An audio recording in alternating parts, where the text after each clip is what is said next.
Bonsoir à tous et bienvenue dans ce format inédit sur BFM Business. Je suis avec Denis Ferrand, directeur général de Rexecode. Bonsoir. Bonsoir Laure. Merci Denis d'avoir pris l'initiative de ce format inédit. 6 étudiants, 2 PDG du CAC 40 qui vont dialoguer parce que le but c'est bien ça, c'est de faire des ponts. Exactement. Rexecode, c'est l'Institut d'analyse économique pour les entreprises.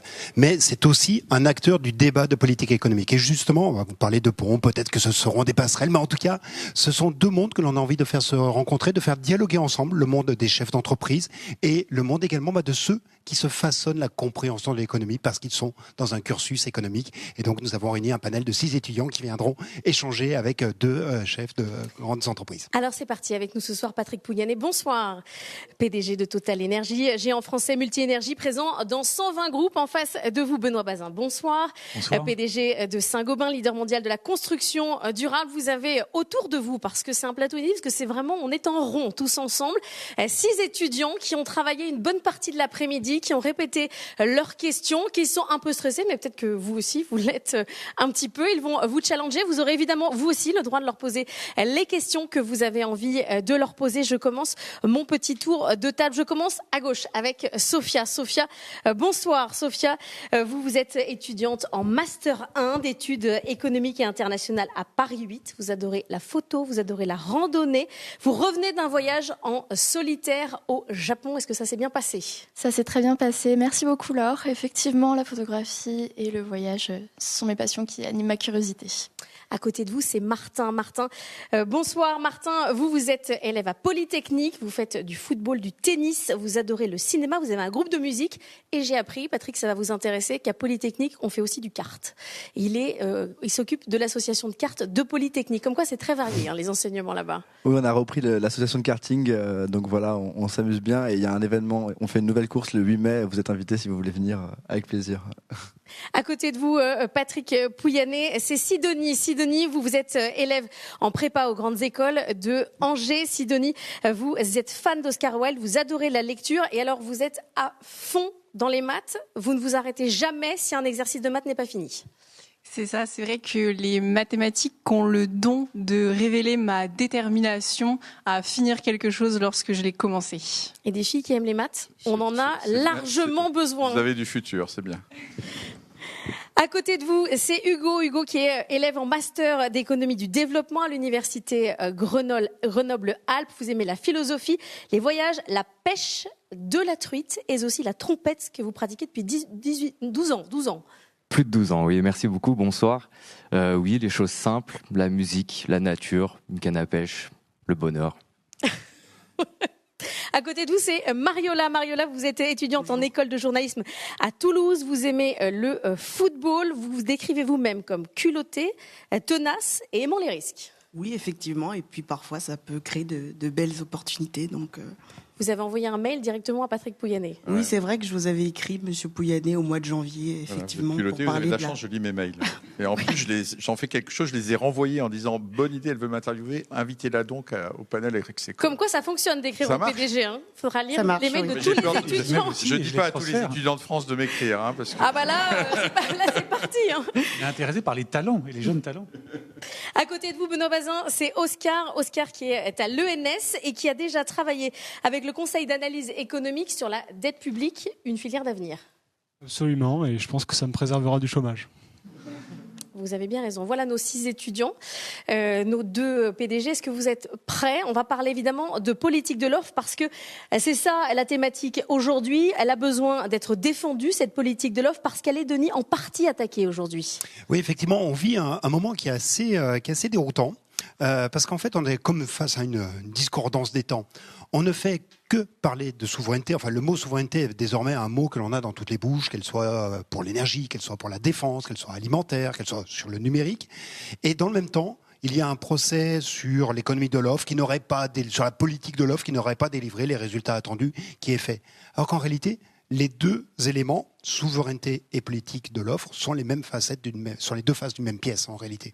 C'est-à-dire qu'on a besoin d'avoir une réponse en matière de production, en matière d'investissement, pour pouvoir reconquérir les espaces de souveraineté qui sont aujourd'hui au cœur de toutes les préoccupations. La souveraineté, ça sera notre premier thème. Tout à fait, ce sera notre premier thème, avec en particulier, on va insister sur la dimension de la souveraineté énergétique, qui est celle qui est la plus immédiatement interrogée, mais également avec les enjeux de défense, et puis également la souveraineté, ça se construit par de l'innovation. En fait, on a tout un ensemble de thèmes qui sont à construire et qui vont renvoyer in fine sur la capacité de l'économie à pouvoir délivrer de la production. Souveraineté, innovation, partage de la valeur ajoutée, ce sont nos 3 thèmes. Je rappelle les règles. On a le droit de s'interrompre, on a le droit de répondre à une question qui a été pas forcément posée directement à soi.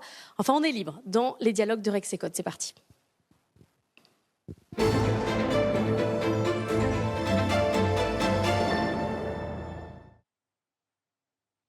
Et on commence cette partie souveraineté, ce premier sujet avec Mariola, qui commence par une première question sur les hydrocarbures. Je crois que c'est pour Patrick Pouyanné. Oui, bonjour Monsieur Pouyanné.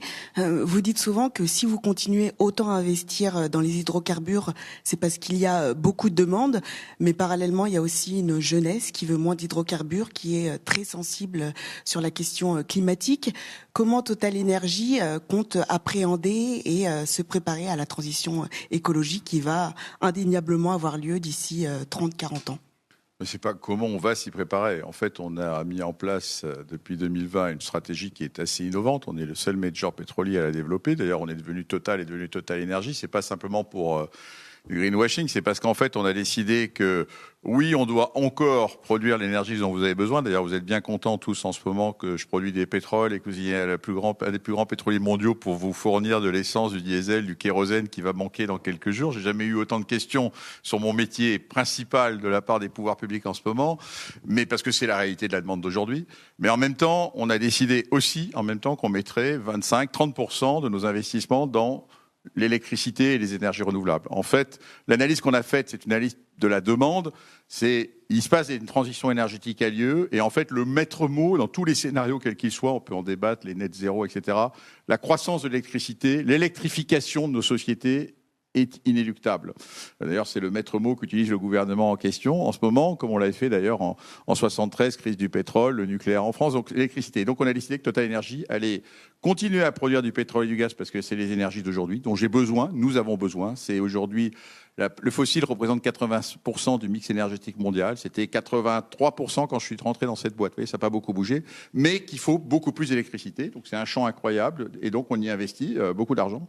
On est en train de devenir un des plus grands électriciens. En fait, on sera dans les 10 plus gros électriciens au monde en 2030. On est déjà aujourd'hui 10% de l'énergie que nous produisons, c'est peu connu, c'est déjà des électrons, c'est plus du pétrole et du gaz. Alors 10%, on a commencé en 2020, en 5 ans, on a 25 milliards d'acquis, donc c'est énormément d'investissements. L'énergie, elle viendra, l'électricité, soit du gaz ou électricité, soit des renouvelables, éoliens, à terre, en mer, et on a aujourd'hui un portefeuille de près de 35 gigawatts d'électricité. Donc on fait pas ça l'avantage de l'entreprise, c'est qu'on fait ça en grand.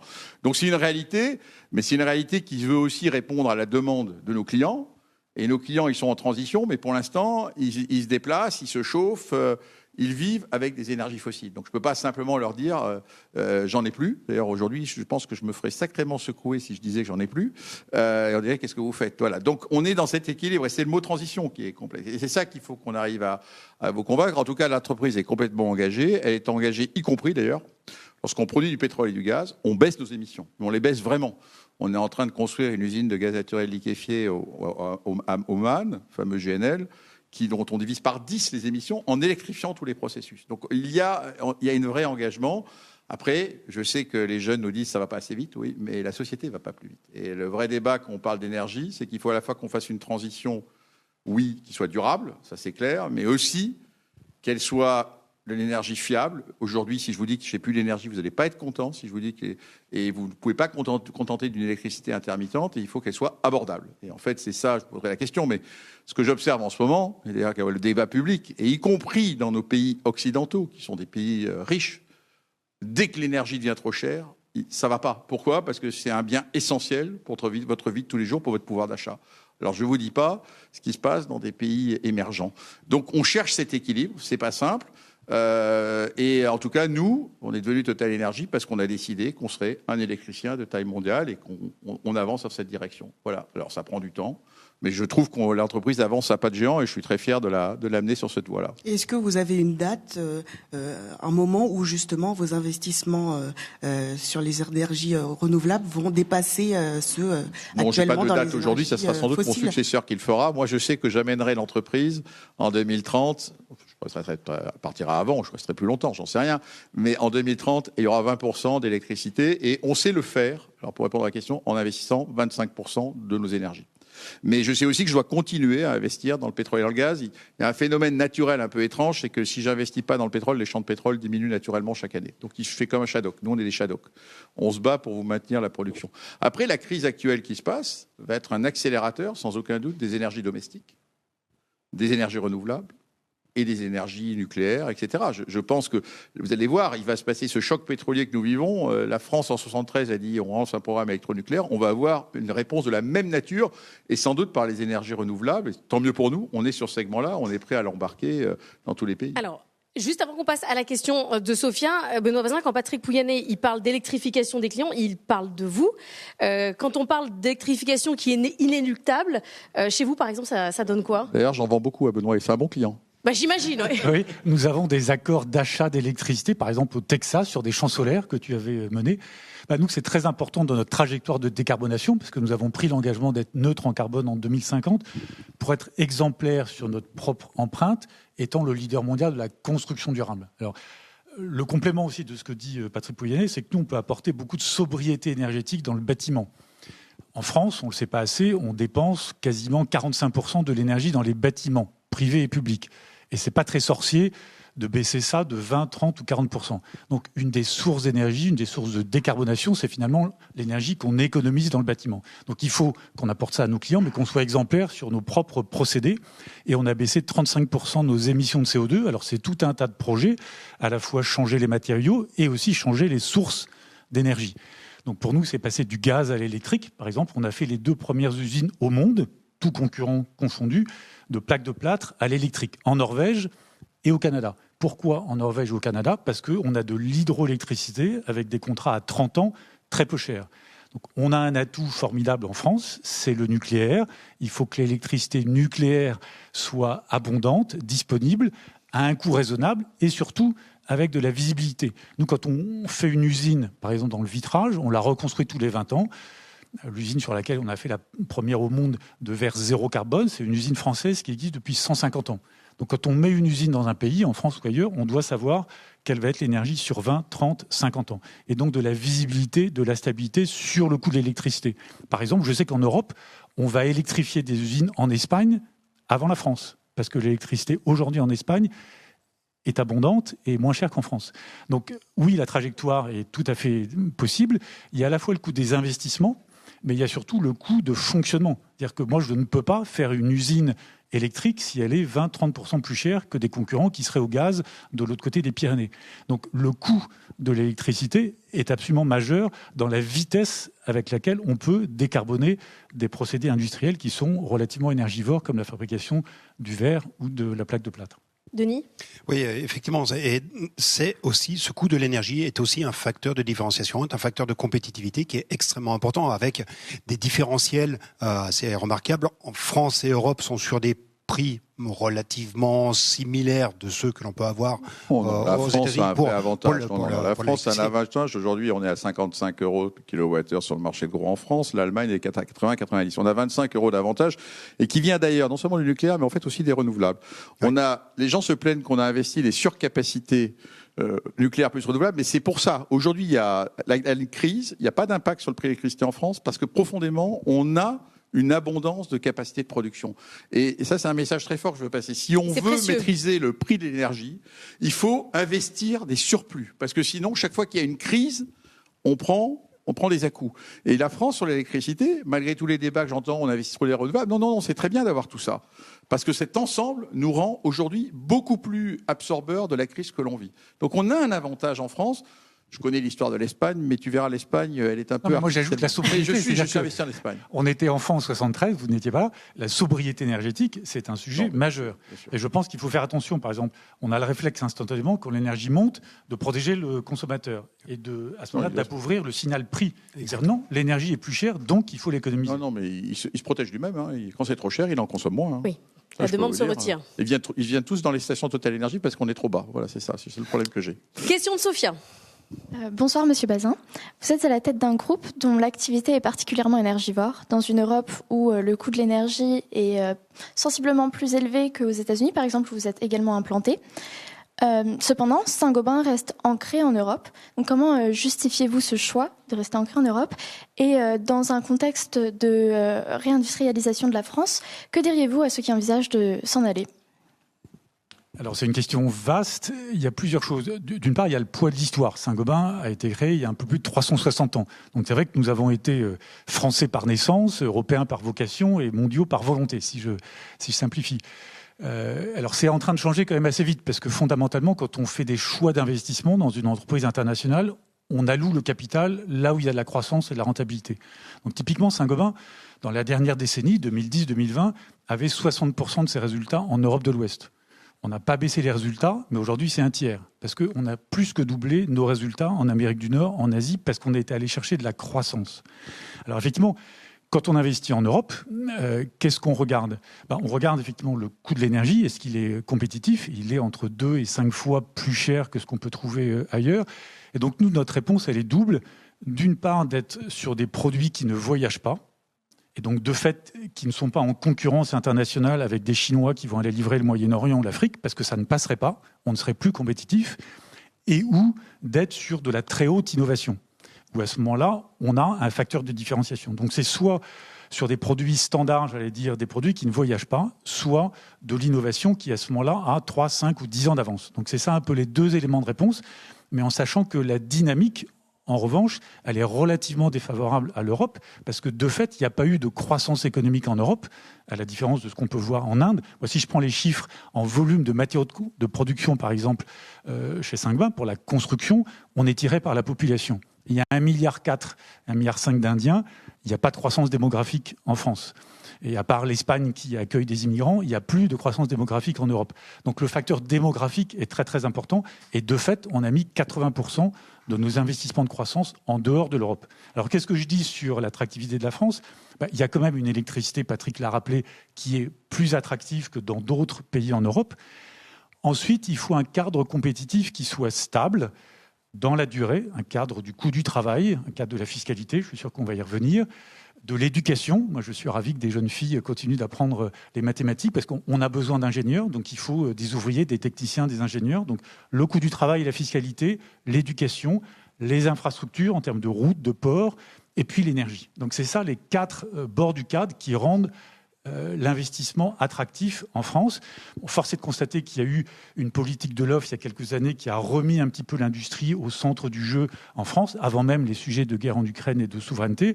En revanche, depuis 2-3 ans, on a quand même tiré sur les entreprises, on a arrêté la baisse des charges, on a remis de la fiscalité sur les grandes entreprises. Enfin, on a envoyé des signaux assez négatifs depuis 2-3 ans vis-à-vis des grandes entreprises qui, par nature, tous les jours se disent « Est-ce que je mets un investissement en Inde ?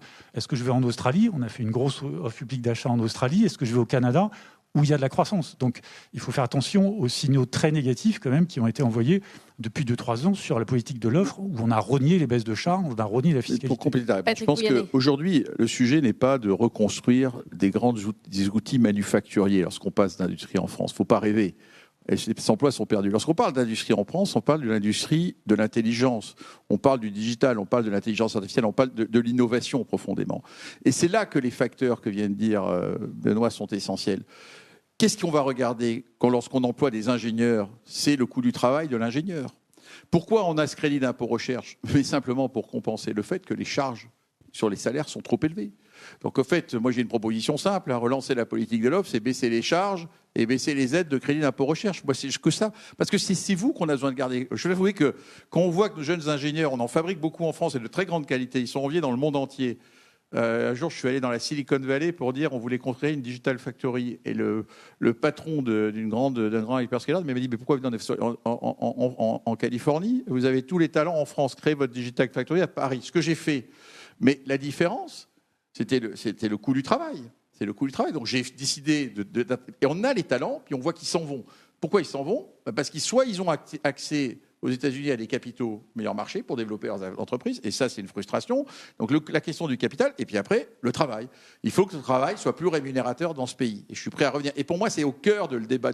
Ça, on va y revenir largement. On va y revenir, mais c'est fondamental à mes yeux. Juste Denis, sur la question du coût du travail, Patrick Pouyanné dit trop d'aides d'un côté parce que ça compense justement un coût du travail qui est trop élevé. C'est ça notre sujet en France? Exactement, avec une difficulté qui est on peut regarder le coût du travail en moyenne. Et avec la politique de l'offre qui est intervenue, il y a eu une réduction de l'écart qui était devenu défavorable à la France par rapport aux autres Européens. Cet écart s'est réduit dans un sens favorable à la compétitivité de l'économie française.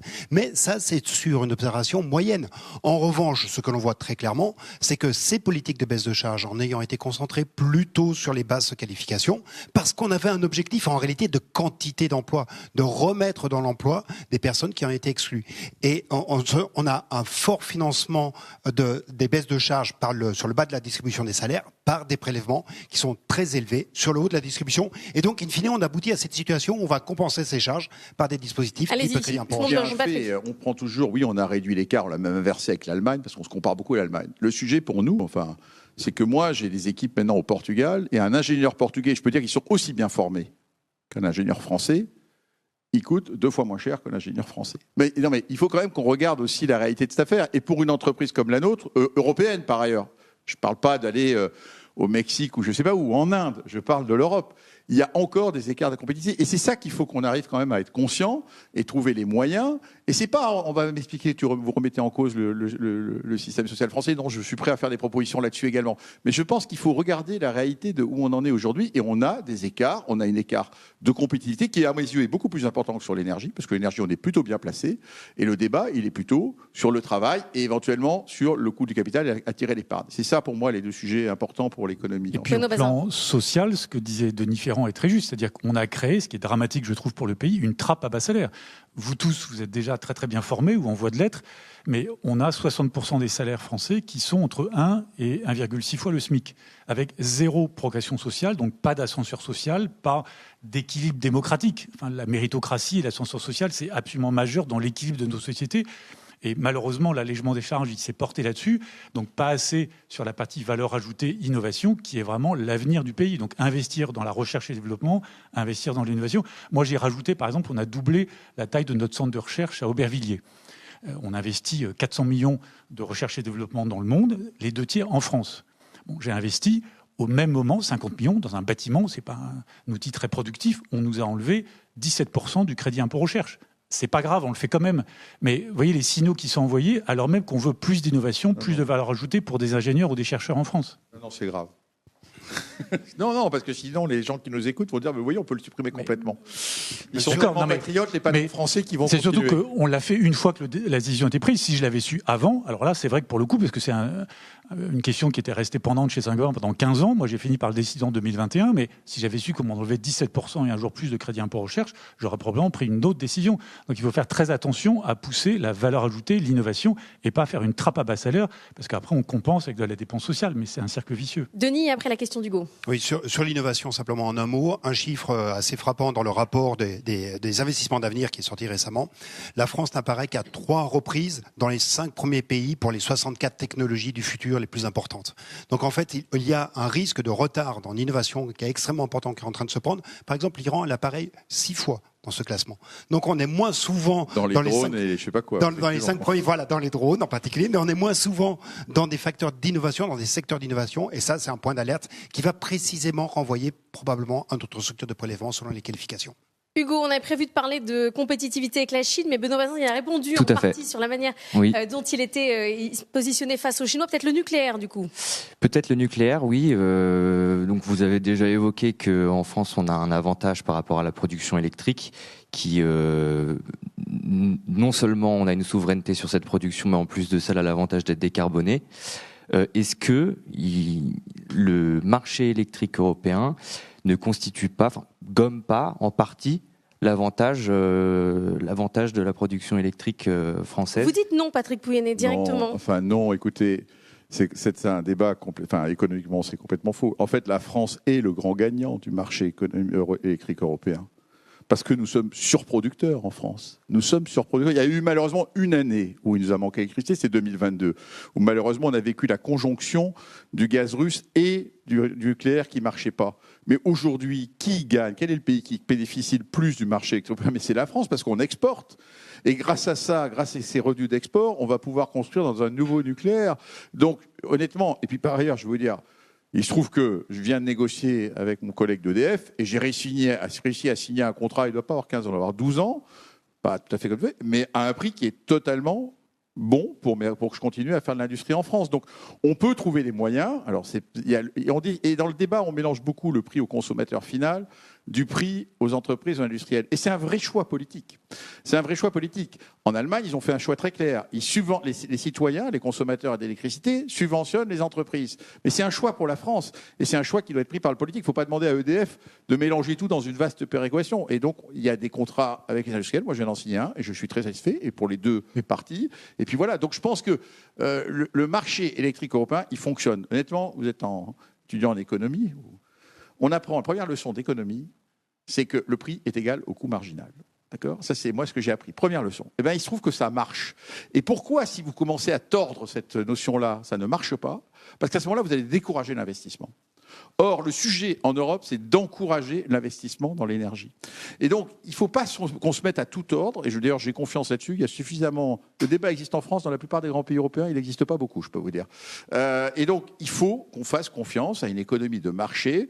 Et après, on peut se poser des questions sur, par exemple, des choses extrêmement amorties comme l'hydroélectricité. Est-ce que l'hydroélectricité, qui est totalement amortie, qui sont quelque part des biens nationaux, doit profiter d'un prix marginal ? Ça, c'est une bonne question. Mais ne généralisons pas le cas de l'hydroélectricité au fait qu'on doit construire plus de capacités. Je veux dire, si on ne construit pas des centrales à gaz en Europe, on va au-devant de graves problèmes. Il y a des pays comme l'Allemagne, etc., qui le savent. Donc, il faut à un moment qu'on soit... Donc, c'est un incitateur d'investissement, ça. Il marche, ce marché. Il fonctionne. Il ne fonctionne pas quand il y a une hystérésis comme en 2022. Mais à part l'épisode 2022, regardez en ce moment, qui se plaint du marché de l'électricité ? Non, mais peut-être que la question, c'est Hugo, votre prénom, c'est ça ? C'était plus d'interconnectivité entre les différents pays pour fluidifier un peu le marché européen de l'électricité. C'était peut-être ça votre question ? Enfin... Il y avait un rapport avec le coût marginal, effectivement. C'est les tenants qui disent qu'il faut tout casser. Parce qu'en France, on a genre à jouer les apprentis sorciers. Il y a un rêve en France qui est de manipuler le marché. Je veux dire que faites confiance au marché, c'est mieux que de faire confiance aux États régulateurs. Hugo, c'est aussi la question de l'utilisation du nucléaire français en Europe. Est-ce qu'on ne devrait pas pousser les autres à aller plus vers le nucléaire ? Après, ça, c'est une question de point de vue, mais disons que peut-être que l'avantage français d'avoir justement une production électrique dont le pays est souverain et qui, en plus de ça, est décarboné, peut-être ce modèle-là pourrait être davantage mis en avant comme étant un exemple. Je suis d'accord. On est le 5e pays le plus décarboné au monde et on a accepté les mêmes obligations de décarbonation marginale que les autres. C'est là qu'on a un souci collectif. Non, mais une bataille honnêtement, de faire accepter en l'occurrence, c'est un atout. Bataille en partie gagnée, puisque Ursula von der Leyen a dit qu'elle avait fait des erreurs. L'Union européenne, la Commission européenne, a reconnu l'erreur stratégique de l'Allemagne sur l'abandon du nucléaire. Donc non, c'est l'Allemagne qui est en train de le reconnaître. C'est plus L'Allemagne l'a reconnu et Ursula von der Leyen qui est allemande l'a reconnu. Mais voilà, il y a une prise de conscience tardive. Et malheureusement, le stop and go de la France sur le nucléaire nous a fait perdre 10 ou 15 ans. Je parle à un jeune étudiant, mais tu es jeune, l'Europe est notre futur. Où est le problème, excusez-moi, de dire que la France fait du nucléaire et l'exporte en Europe pendant que l'Allemagne fait de l'éolien parce qu'ils ont plein de ressources éoliennes plus que nous, qu'ils l'acceptent mieux que nous et que cette électricité éolienne, nous, on va aussi en bénéficier. Je pense qu'à un moment, il faut qu'on dépasse le débat national là-dessus. Le futur de l'Europe et politique de l'offre, etc., on est dans le même bateau.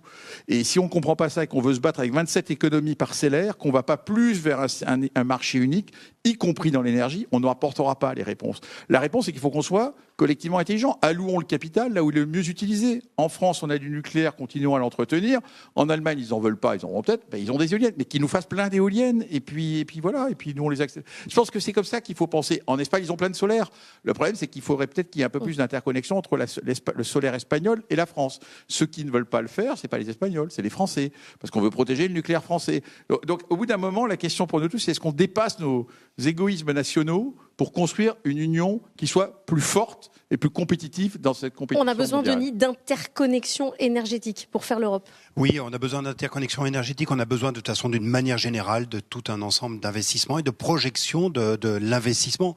Et avec cette question, est-ce que ces investissements s'envisagent sur une échelle continentale, sur une échelle qui est strictement nationale? Et dans ce cas, au niveau national, qu'est-ce qui est aujourd'hui, qu'est-ce qui peut freiner les investissements? C'est quand même tout cet ensemble de thèmes de politique de l'offre. Exercice inversé, Benoît Bazin, est-ce que vous avez une question pour nos étudiants? J'ai une question et qui est en même temps une remarque. Vous avez évoqué les investissements dans les industries du futur. Moi, je fais très très attention au fait qu'il y a un continuum industriel. On n'a plus que 10% du PIB en France qui est industriel. Alors, est-ce qu'il faut tout mettre sur la pharmacie, tout mettre sur l'IA? Par exemple, nous, on fait des matériaux un peu traditionnels, du vitrage. Oui, sauf qu'à la fin, ça fait le cockpit du Rafale, si on parle de souveraineté. Donc, si on ne sait plus faire du vitrage, on ne saura pas faire du verre décarboné, du verre solaire qui permette de diviser par 2 la consommation énergétique des bâtiments, et on ne saura pas faire l'Airbus. Donc faisons attention. Laissons le marché choisir les bonnes technologies, les bonnes innovations, les bonnes industries gagnantes. Le marché et pas Voilà, l'État, donc, si je comprends moi, bien. en tout cas, la question pour vous, peut-être étudiants, c'est est-ce qu'il y a des secteurs dans lesquels industriels vous iriez travailler, d'autres pas? Comment vous voyez l'Europe sur justement le monde industriel de demain? C'est quoi l'industrie en Europe demain? Qui veut répondre à cette question-là? Ingénieur de l'école polytechnique, par exemple. C'est pour Martin, cette question. Si c'est pour moi, alors moi je pense personnellement, mais c'est tout à fait personnel, que l'IA va dicter un peu l'économie du futur et la structure du marché du travail. Et donc je pense que notre rôle, enfin en tout cas mon rôle en tant que jeune ingénieur, c'est aussi de participer à cette nouvelle révolution qui va apparaître. C'est pour ça, même si je suis pas encore sûr de mon avenir professionnel, je m'oriente a priori sur l'étude de l'IA et être ingénieur dans ce domaine-là, parce que je pense que c'est le domaine du futur. Mais c'est mon avis personnel. Et alors les mathématiques, ça va, si une Denis, ça va être... C'est vrai que je rejoins tout à fait Martin, je suis tellement d'accord. Je pense que l'IA va venir vraiment bouleverser les métiers de demain, par exemple dans les mathématiques ou encore la finance, qui est un domaine qui m'intéresse particulièrement. Et donc c'est vrai que je pense qu'aujourd'hui, si la France peut vraiment investir, et nous aussi de notre côté en tant que jeunes, on peut se former finalement aux tenants et aux aboutissants de l'IA, ça ne pourra être que de la plus-value pour notre futur en fait. Patrick Pouyanné, ils veulent bosser dans l'IA. Et ça me paraît essentiel parce que vous dire une difficulté, c'est que moi j'ai pas trop le temps de me former à tout ça. Et non, mais c'est un vrai sujet, je dois vous dire, auquel on fait face, parce que du coup le management de nos entreprises et qu'en fait ce sont nos jeunes, nos plus jeunes, qui eux sont complètement dans ce monde digital, qui le vivent beaucoup plus et qui poussent l'entreprise. Et en fait sur tout ce qui est digital, etc., on a donné le pouvoir à des jeunes managers, parce qu'en fait et qui doivent challenger les plus âgés, qui ont tendance à ouais bon tout ça c'est sympa, mais nos méthodes fonctionnent bien. Donc il y a une vraie révolution comme on l'a vécu. Alors, on l'a vécu notre génération, ça s'appelait Internet. Hein. Je sais pas comment je faisais il y a 35 ans, quand j'étais directeur de cabinet d'un ministre, j'avais pas Internet, je sais pas comment je travaillais. J'y arrivais quand même, au passage. On y arrivait avec des fax, des papiers, etc. Maintenant, on peut faire des choses. Donc, pour moi, l'IA, faut pas avoir peur. C'est un gigantesque outil, un superbe outil de démultiplication de l'être humain, en fait. On va faire beaucoup plus de choses. Et vous, il est essentiel. Alors, pour le coup, c'est pas, faut essayer. Il est essentiel que tout ça, vous en compreniez les sous-jacents. Qu'est-ce que ça veut dire? Comment on peut l'utiliser? Orienter. Ça me paraît, pour votre génération, c'est majeur. Mais enfin, il faut aussi venir dans la transition énergétique, si vous voulez répondre à la question. C'est parce que si vous allez tous faire de l'IA, et dans le peut-être faire de la construction durable aussi. Nous, on va a pas tous faire de l'IA, parce que à la fin, l'économie, elle est quand même avec du physique, du physique. Voilà, nous, il n'y a pas que des softwares qui se baladent dans l'air. Il y a aussi des produits. Benoît Bazin, dernière remarque et on passe à la deuxième partie. Venez chez Saint-Gobain, on a 1100 usines avec évidemment 3000 capteurs et surtout beaucoup d'IA sur la recherche de matériaux. En fait, la vérité, c'est que on a beaucoup d'IA sur la recherche de matériaux. Par exemple, au passage, les nouvelles formulations, l'économie circulaire, comment on fait du recyclage de tout un tas de matériaux qu'on n'imaginait même pas il y a quelques années. L'IA nous aide énormément dans la recherche sur matériaux. Donc ça vaut aussi, y compris pour l'industrie des matériaux de demain ou d'aujourd'hui. Mais au passage, sur l'IA, quand on a construit notre Digital Factory à Paris, où il y a 300 personnes, on m'avait dit tu vas avoir du mal à recruter des jeunes ingénieurs parce qu'ils vont rêver aller chez les Amazon, les hyperscalers, etc. Tu auras du mal. Et en fait, on a réussi à recruter, on a des gens de très bon niveau, parce qu'en fait, nous, on leur propose des projets, des sujets qui sont compliquées. Je peux vous dire qu'optimiser les flux, par exemple, le gouvernement me dit comment vous pouvez produire plus de diesel dans votre raffinerie, qui est un outil hard, puisqu'on risque de manquer de diesel, eh ben, je peux vous dire que je suis prêt, il y a de l'IA là-dedans, et il y a de quoi mettre des ingénieurs pour réfléchir, et c'est un champ qui a l'air une question simple. Donc on propose des challenges compliqués aux jeunes, et qui du coup, ils viennent, et ils sont attirés dans l'entreprise, dans notre Digital Factory. C'est pour Sidonie. Ça, c'est pour recruter le jeune là, qui est à côté de moi. Oui, parce que c'est un dialogue, mais non, mais écoutez, il faut que j'en profite ce soir quand même. Hein. Non, mais Pardon, j'ai oublié ton prénom. Je vous laisse m'envoyer le contrat et je réfléchirai à la proposition. Attendez, on finit l'émission quand même. On va passer à la partie innovation, investissement et gouvernance.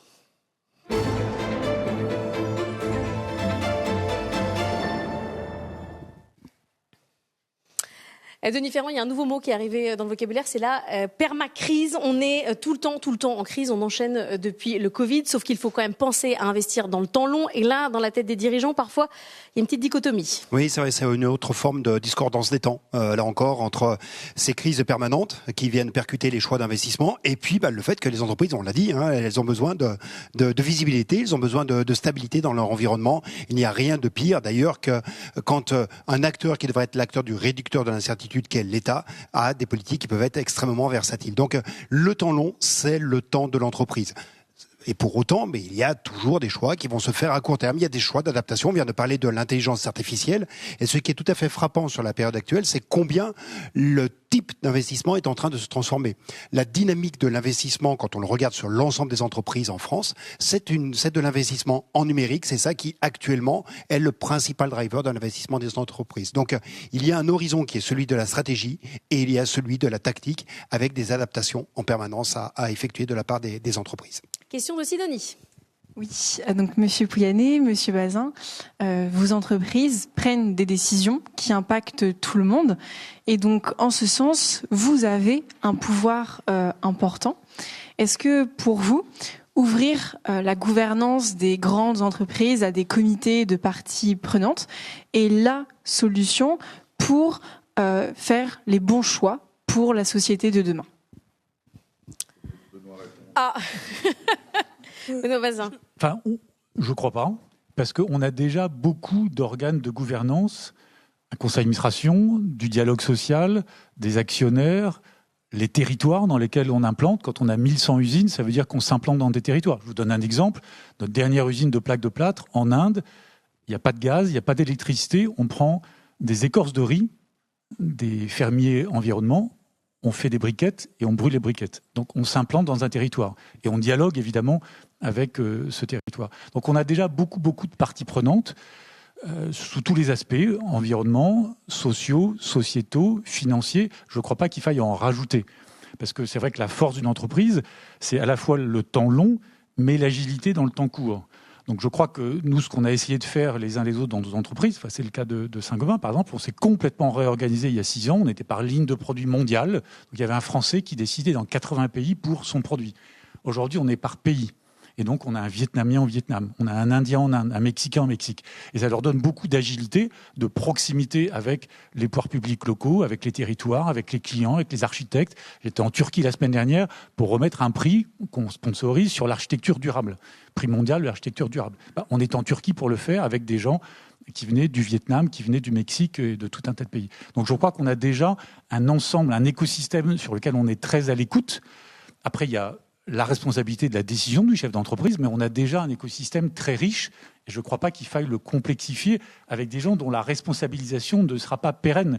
Nous, on vit avec une décision et on a à la fois cet équilibre temps court. Enfin, franchement, je vais vous dire, je pense que c'est la fausse bonne idée par excellence. Ça ne marche pas comme ça, une entreprise. Oui, on a des interfaces à plein niveau avec nos clients, avec des ONG, on a des tas d'organisations pour le faire. Croire que parce qu'on mettrait un comité au sommet de l'entreprise, près du conseil d'administration, aurait un impact, c'est pas comme ça que ça fonctionne. Il peut y avoir intérêt, et j'ai manipulé l'idée d'ailleurs à un moment de se dire on va avoir un comité consultatif de parties. Après, il faut juste animer le comité consultatif, être capable qu'il y ait un vrai dialogue. Et c'est pas si simple que ça. Le but, c'est pas de simplement, à mes yeux, le temps du chef d'entreprise, il est rare, donc il faut qu'il soit aussi efficace. Et c'est pas le but, c'est pas de jouer une scène de théâtre pour dire c'est à la mode, je vais faire ça. La question, c'est l'efficacité. Et donc, je crois beaucoup plus. Alors, ce qu'on a fait dans l'entreprise, c'est qu'au niveau des territoires français, dans chacune des régions, j'ai demandé qu'on crée un comité de liaison avec les parties prenantes, des élus, des maires, des consommateurs, des clients, des ONG. Et on a aujourd'hui une dizaine dans chacune des régions, on a ces comités qui vivent sur le terrain et qui remontent des problèmes pratiques qui peuvent avoir un impact sur nos politiques en termes de produits, de prix, etc., de disponibilité, d'ouverture. Ça, je veux bien rentrer là-dedans. Il faut être proche des gens. Croire qu'on va faire institutionnaliser l'affaire au niveau d'un conseil d'administration, c'est méconnaître le fonctionnement. C'est pas que ça me fait pas peur du tout. Je serais parfaitement capable de gérer ça, je peux vous dire. Mais simplement, je ne vois pas la valeur ajoutée de tout cela. Un conseil d'administration, c'est pas une assemblée nationale. Une entreprise, c'est pas, soyons clairs, une entreprise a une organisation, elle a une gouvernance. Moi, je suis pas élu. Je suis élu par les actionnaires, mais pas élu par le peuple. C'est pas la même chose. Donc, à la fin, une entreprise, elle doit avoir, comme vous l'avez dit, une stratégie.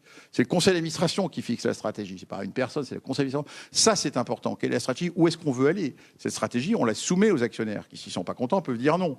Ils ont le droit de nous dire non. Et on cherche à trouver, à pérenniser et toujours à progresser, à chercher de la croissance, à développer l'entreprise. C'est ça notre enjeu.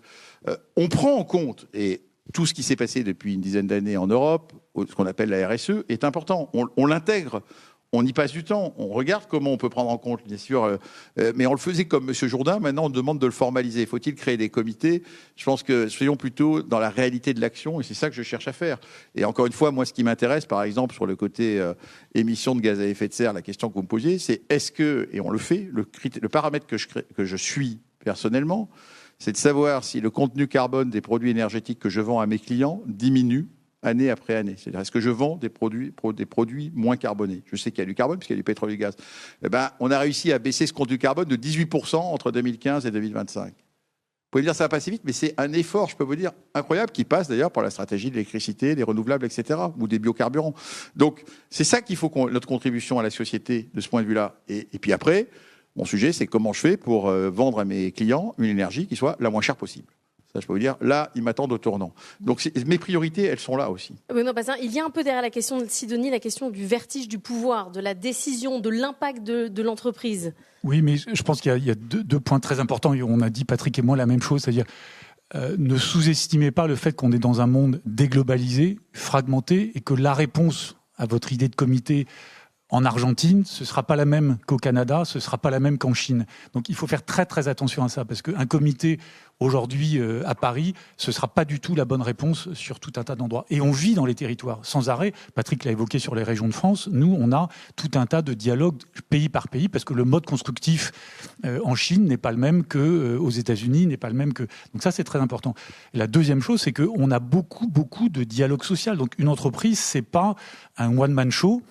C'est pas une décision solitaire. Le chef d'entreprise, il doit être en permanence perméable à toutes les idées, toutes les influences de ces... Moi, j'écoute Patrick quand il parle de l'énergie, il est plus expert de l'énergie que moi, mais c'est pas que ses pairs, c'est aussi des jeunes. Nous, on a formé par exemple, 85% de tous nos salariés à la fresque du climat, parce qu'on s'est dit, on est leader de la construction durable, on veut engager tous nos salariés partout dans le monde sur la mission ou la raison d'être de Saint-Gobain. Donc partout, on a ce dialogue avec toutes sortes d'instances, que ce soit des jeunes, des moins jeunes dans l'entreprise, du dialogue social, des parties prenantes, des clients. Donc on a déjà une richesse, et c'est ça qui fait la force de l'entreprise, c'est d'être capable d'organiser une richesse de dialogue. Après, le chef de l'entreprise, avec son conseil d'administration, il en assume la responsabilité, parce qu'ultimement, c'est lui qui est garant des résultats et de la pérennité de l'entreprise. Question d'Oscar. Donc Denis Ferrand l'a rappelé, la politique de l'offre est aussi quelque chose de coûteux. Dans un contexte où la France doit réduire son déficit, les aides publiques sont régulièrement pointées du doigt, puisqu'elles représentent à peu près 200 milliards d'euros sous toutes leurs formes dans le budget de l'État. Et donc, il me semble légitime de nous interroger sur la conditionnalité de ces aides publiques. Et donc ma question, ce serait une double question. Ce serait à la fois de vous demander est-ce que vous êtes favorable à la conditionnalité des aides publiques, et deuxièmement, jusqu'où est-ce que vous êtes prêt à accepter des objectifs, des conditions sous forme d'objectifs de politique publique qui peuvent porter sur le schéma d'emploi, sur la localisation, le maintien de l'activité. Bon, je trouve qu'il y a une grande commission au Sénat, je suis intervenu. Je suis pas sûr d'avoir l'assentiment de tous mes pairs du CAC 40, donc je vais laisser Benoît. J'ai pris une position assez claire. Je pense qu'il y a divers types d'aides publiques. D'abord, il y a des aides publiques. L'État intervient pour aider des entreprises en difficulté. Je pense que c'est ce qu'il fait très bien. Il a sauvé un jour Peugeot, il a sauvé Air France pendant le Covid, très bien. il faut qu'il y ait un retour à bonne fortune. C'est-à-dire, ce qui me paraît pas correct, c'est de dire l'aide publique et l'entreprise. Il y a d'autres grandes entreprises, je ne vais pas citer le nom, qui ont pendant des années été sauvées par l'État et qui aujourd'hui créent des milliards. Peut-être qu'à un moment, il y a une question de retour à bonne fortune qu'il faut introduire. Cette conditionnalité, moi, me paraît une bonne idée, notamment pour les grandes entreprises. On peut avoir... et ça me paraît important. Après, il y a la conditionnalité de la localisation, elle me paraît évidente. Si j'ai une aide... c'est bien pour investir en France. Je ne vais pas demander à l'État français d'avoir une aide pour aller investir même aux Pays-Bas ou en Allemagne. Ça me paraît quelque chose... Et j'ai eu le débat, parce que vous savez, lorsqu'on a créé la fameuse compagnie ACC avec Stellantis et Mercedes, il y avait un débat entre les États pour savoir si la première usine serait en France ou en Allemagne. On avait des doubles subventions. Je me suis battu pour qu'elle soit en France.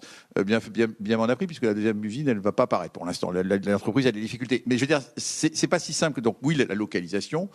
Par contre, il est évident, mais il y a eu le débat pendant le Covid, on va conditionner les aides qu'il y avait aux dividendes. Moi, j'ai pris la décision, pas été beaucoup, j'ai dit, puisque c'est ça, je prendrai 0 aide. Parce qu'il est hors de question que je reçoive un ordre de l'État de réduire mes dividendes. Là, on marche sur la tête. Ceci étant, je comprenais le débat. Si la collectivité doit m'aider, parce que vraiment, je passe une mauvaise passe, comment je peux demander des milliards, des millions, des centaines de millions à l'État qui vient m'aider ? Au passage, je suis pas sûr qu'on les ait rendus.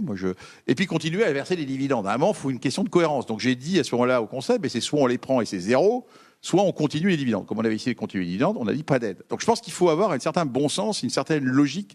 Sinon, on mélange. Le grand public a un peu de mal à nous suivre si on a l'impression d'être des prédateurs. Or, on n'est pas des prédateurs. Voilà. Après, il y a d'autres aides sur lesquelles je pense qu'il faut continuer. Les aides à l'innovation, comme je l'ai dit. Les aides aux énergies renouvelables en 2005, les gens disent aujourd'hui ces développeurs prennent trop d'argent. Mais d'accord, mais s'ils n'avaient pas eu ces aides en 2005, on n'aurait jamais fait émerger les énergies renouvelables en France. Donc il y a des innovations technologiques où il faut des soutiens.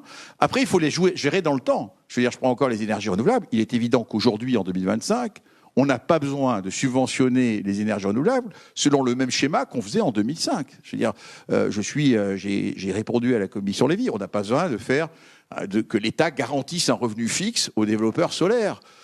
L'État pourrait s'en sortir beaucoup plus simplement, comme on le fait aux États-Unis, quelques subventions fiscales, et après que le développeur solaire vende son électricité sur le marché. Ça paraît bizarre, mais aujourd'hui en France, l'État, qui est pourtant pas si riche, accepte de prendre le risque de marché pour les développeurs renouvelables. Il y a un marché, c'est compétitif aujourd'hui de faire du solaire et des batteries. Donc il faut ces aides-là. Ces aides-là, c'est des aides qui sont localisées, ça c'est une condition évidente. Il ne faut pas chercher à les lier à des schémas complexes. Après, ma position ultime, je l'aurais dit, moi, ma vraie position, c'est que dans ce pays, je ferais un grand bargain si je ne suis pas en charge des affaires publiques ni du MEDEF, mais honnêtement, il y a un grand bargain à faire. Baissez-nous les charges et baissez-nous les aides. Et à mon avis, et baissez-nous, quand je dis les charges, c'est aussi les impôts de production, enfin je mettrai là-dedans tout ce qui pèse. Parce qu'en fait, honnêtement, notre système, il est étrange dans ce pays. On crée à chaque fois des nouvelles charges, on en rajoute, des nouvelles bonnes idées, mauvaises idées, et pof, on va chercher à les compenser. Et donc on fait grossir le gâteau des aides. Non, le gâteau qu'il faut faire grossir, c'est celui du bon argent, celui de l'offre, c'est celui qui va permettre de donner du pouvoir d'achat, permettre de développer les entreprises. Ça, c'est du bon gâteau. Donc moi, honnêtement, je ne sais pas si le débat présidentiel aura lieu, mais je pense qu'il y a un vrai sujet, et je serais tout à fait prêt à y contribuer. Et c'est pas pour me vanter, c'est juste que je pense que si on était capable, il faut faire baisser les deux côtés. Il ne faut pas se contenter de dire qu'il y a 200 milliards, c'est trop, on les supprime. On supprime le crédit d'impôt recherche, on cherche les charges sur les ingénieurs. Là, je vais vous dire, on va aller tous dans le mur. Là, ça, c'est pas la bonne idée du tout. Voilà. Benoît Bazin, vous partagez le point de vue de Patrick Pouyanné ? Alors, quelques remarques. Moi, je ferai une remarque sur la dépense publique, parce que je pense que d'abord, si on a le pays dans cette situation, c'est qu'on n'a pas géré la dépense publique. C'est un autre débat qui pourra faire l'objet de discussions sur BFM, mais il y a pas de volonté aujourd'hui et pas de courage politique pour baisser la dépense publique, ce qui est un vrai problème dans l'attractivité du pays. Après, moi je considère que les aides, et j'ai commencé ma vie professionnelle avant chez Saint-Gobain au CIRI, qui est le lieu de restructuration industrielle des entreprises qui vont mal. Donc oui, il peut y avoir des aides ponctuelles, et comme l'a évoqué Patrick, le crédit impôt recherche, c'est un bon système, c'est un crédit d'impôt d'ailleurs, c'est pas une aide, c'est un crédit d'impôt. Mais c'est complètement marginal par rapport au fait d'avoir un cadre compétitif et attractif. Donc encore une fois, et c'est un facteur 10 ou 100 par rapport au sujet des aides, c'est créons, et ça la puissance publique c'est son devoir, un cadre compétitif, donc le coût du travail et de la fiscalité, attractif, stable, prévisible et durable. On a fait du zigzag sur les dernières années, de l'énergie on en a parlé, attractive et compétitive, de l'éducation où on peut former des ingénieurs, mais avec des grandes masses, et puis des infrastructures de routes, d'aéroports, de ports. Nous, on va chercher du minerai de fer pour Pont-à-Mousson à Anvers, parce que le port de Dunkerque n'est plus compétitif, alors qu'on a la plus belle façade maritime de France. Donc vous voyez que le sujet de l'aide, il est... Alors, déjà, en Europe, on a 1,5% d'aide. Aux États-Unis ou en Chine, c'est 3 ou 4 fois ça. Donc, ne croyons pas qu'on a beaucoup plus d'aide en France ou en Europe. Les Chinois, les Américains sont beaucoup plus puissants sur l'aide à l'investissement, etc. Et après, dans le cadre que j'évoque, alors c'est un cadre français et européen, il faut savoir très vite faire de l'anti-dumping s'il y a du dumping des Chinois. Ça nous prend 4 ans en Europe, 3 mois aux États-Unis. Donc, les industries sont mortes.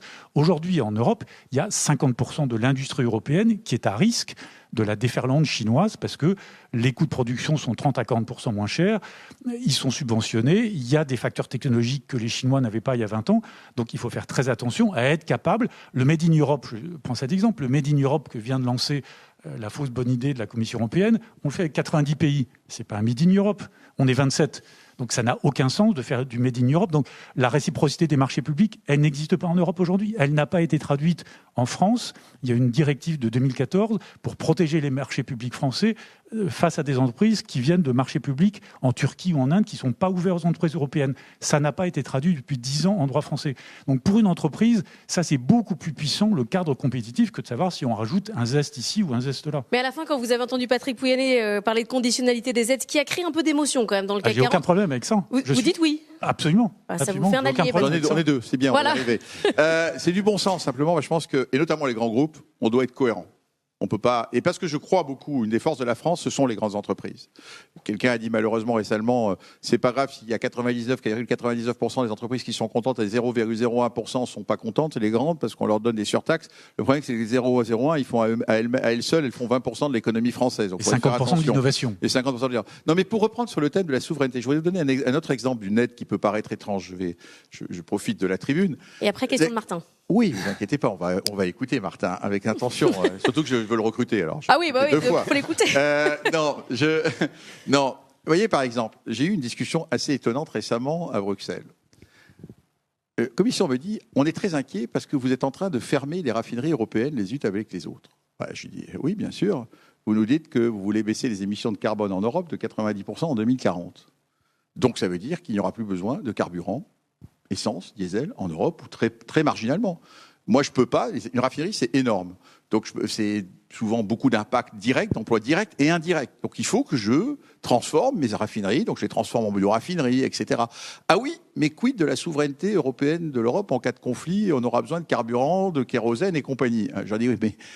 Et là, ce que je veux dire à travers cet exemple, ma réaction à moi est normale. Le marché me dit que je dois transformer mes raffineries. Puis, il y a une autre notion, la souveraineté, qui dit que c'est peut-être dangereux en cas de guerre de plus avoir de raffinerie. Parce que les autres, ils auront peut-être toujours du pétrole, même si nous on n'en a plus, les autres, ils en utiliseront. Et j'ai répondu, oui, mais dans ce cas-là, il va falloir quelque part que les États doivent venir avec des aides, créer des mécanismes de capacité. Vous devez me rémunérer pour garder ma raffinerie, parce qu'il n'y a aucune logique de marché. Et je pense que c'est important de garder cette notion. Les marchés ne peuvent pas tout faire. Le marché ne fait pas tout. Il ne fait pas tout bien. Et de temps en temps, il faut que les États soient là pour intervenir par des mécanismes de façon à soutenir. Mais avec un plan de long terme, du coup. Mais avec un plan long terme. Mais quand c'est un plan long terme, honnêtement, quand les aides d'État, c'est pour l'investissement, quand c'est pour le futur, mais c'est très bien. Ce qui n'est pas bien, c'est les aides ou les déficits qui financent du fonctionnement. C'est ça qui est mauvais dans nos économies publiques, nos États nationaux. Qu'on gère des trous de perte de fonctionnement, ça c'est pas bon. Mais investir pour le futur, diriger en termes de souveraineté ou diriger l'innovation dans le bon sens. Mais les États, j'étais à une conférence à Washington, j'ai suggéré aux leaders européens qu'ils fassent un plan Marshall pour l'IA de 100 milliards d'euros. Vu où on en est. L'IA c'est juste essentiel, vous l'avez dit. Et il n'y a que des entreprises, soit américaines, soit chinoises là-dedans. Pardon, il y a quelques grandes pépites françaises, mais enfin, elles ne sont pas nombreuses. Les pauvres, elles Mistral, quoi. Oui, mais tout seul, il ne va pas y arriver, Arthur, tout seul. Je peux vous dire que face aux géants... Non, mais et ça me paraît essentiel de réfléchir maintenant à investir pour le futur, nous en Europe ou en France, dans le bon futur, ça me paraît complètement une axe où là, les aides ont un outil, sont un levier. Alors justement, il ne faut pas que vous répondiez avant à la question de Martin, il n'a pas pu la poser. C'est un peu Sinon, le sujet. Ma question aura plus de sens. On a parlé de financement par l'État des entreprises. Moi, j'aimerais aussi parler des financements des petites entreprises, des start-up, par des grandes entreprises. En France, quand une start-up essaie de lever de l'argent, de faire des levées de fonds, au premier round, ça peut passer, mais pour ceux d'après, souvent, c'est des financements étrangers, ce qui peut poser problème en termes de dépendance stratégique, notamment dans les secteurs de l'IA ou de la défense. Aux États-Unis, c'est pas pareil parce qu'ils ont les fonds de pension, donc ils ont des fonds pour financer. En France, est-ce que ça serait pas aussi un peu votre rôle en tant que grande entreprise d'aider ces startups, ces petites boîtes qui vont être vous de demain, quoi, en leur donnant de l'argent ou alors en les clientélisant? Qu'est-ce que vous en pensez Alors Benoît Bazin dit, on le fait déjà. On le fait. Nous, on investit chaque année dans une quinzaine de startups. Alors, naturellement, sur les métiers de Saint-Gobain. Et en plus de ça, on a une trentaine d'accords de partenariats commerciaux de recherche et développement. Donc, on a une structure qui s'appelle Nova, qui est précisément pour traiter cet écosystème des startups. Après, il y a le sujet que vous évoquiez, c'est qu'on a besoin d'actionnariat français, d'actionnariat européen beaucoup plus puissant. C'est vrai des startups, c'est vrai des grands groupes. Aujourd'hui, on n'a pas d'actionnaire français de référence. Donc, il y a eu une disparition de l'actionnariat français. Et donc, évidemment, on met toute l'épargne sur la dette publique. Mais on a besoin de financer en fonds propres les startups et l'actionnariat des petites et des grandes entreprises. Donc, si le capital des grandes entreprises il s'est déplacé aux États-Unis, c'est parce qu'il n'y a pas de fonds de pension en France, il n'y a pas assez de fonds de pension en Europe, et tout est déplacé sur l'épargne, sur la dette publique. Mais on fait beaucoup de partenariats avec les startups. C'est l'innovation ouverte. Pour nous, ça nous apporte beaucoup et réciproquement. Mais après, vous avez raison, il y a un sujet de levée de capital, marché de capitaux en Europe, et tous les sujets sont relativement bien identifiés. Enfin, le rapport Draghi l'a dit, faisons très vite le marché de capitaux. Moi, je vais vous répondre. Mon job n'est pas d'aller investir dans des startups. Je suis désolé de vous le dire, en tant qu'entreprise, mon job, c'est de produire de l'énergie la moins chère possible, de baisser les émissions, etc. Ce que je fais faire avec les startups, je vais leur donner des contrats de R&D. Je vais leur donner du chiffre d'affaires, leur donner des contrats commerciaux. Ça, je me sens extrêmement à l'aise, et notamment les startups françaises, pour identifier des gens. D'ailleurs, on a un incubateur à Station F, j'accueille 10 startups tous les 6 mois, et à la fin, 50% d'entre elles obtiennent des contrats commerciaux. Pendant 6 mois, ils développent des cas, ils veulent nous convaincre. On en a racheté certaines. Donc ça, je me sens dans la notion chiffre d'affaires, R&D, innovation à l'aise. Le financement de l'économie, c'est le rôle des banques, si je puis me permettre. Des banques, des assurances. Non, mais j'insiste. Parce que le placement de la trésorerie de Total Énergie, encore une fois, ma vocation première, c'est de fabriquer de l'énergie, de produire de l'énergie.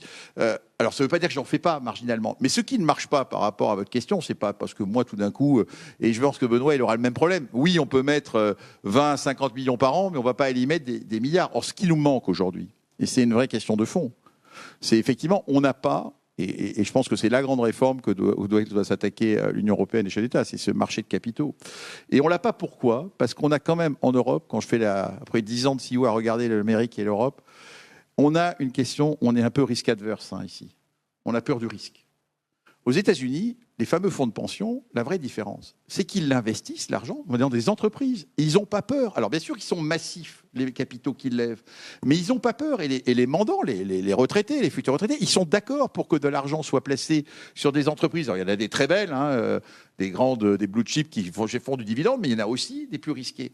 Donc c'est une question de risque adverse. En Europe, aujourd'hui, l'épargne, je sais pas, l'épargne est massive parce que nos concitoyens, comme ils ont un peu peur de la planète et du monde, ils épargnent en ce moment, ils épargnent.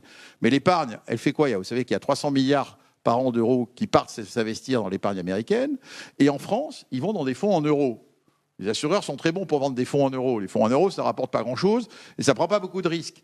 Mais on a un problème culturel de relation à l'argent et à la prise de risque. Et s'il y a bien une réforme, j'ai vu qu'un candidat la reprenait, on a ce principe de précaution et ce principe d'adversité au risque est en train aujourd'hui de nous stériliser.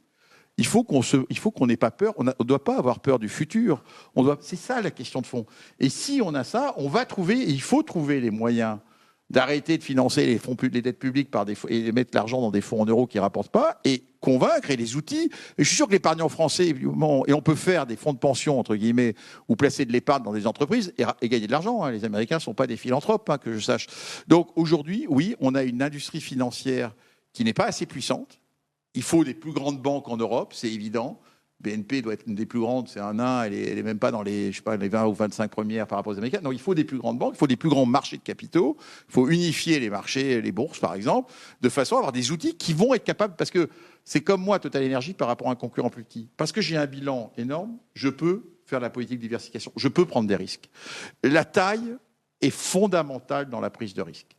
Et donc, il faut créer des champions européens qui prendront plus de risques et il faut créer des marchés capitaux et financiers qui permettront de financer ces startups. Mais à la fin, c'est pas votre job. C'est pas la vocation première, je le Benoît, fais. vous partagez ce non, mais point je de vue. le C'est fais, pas votre job. je le fais dans mon intérêt. Vous n'êtes pas la BPI, quoi. Mais moi, je suis pas la BPI, Non. je ne suis pas la BNP. Et la BPI n'est pas à la hauteur du sujet non plus. C'est pas un vecteur financier. Il faut avoir des moyens financiers beaucoup plus puissants.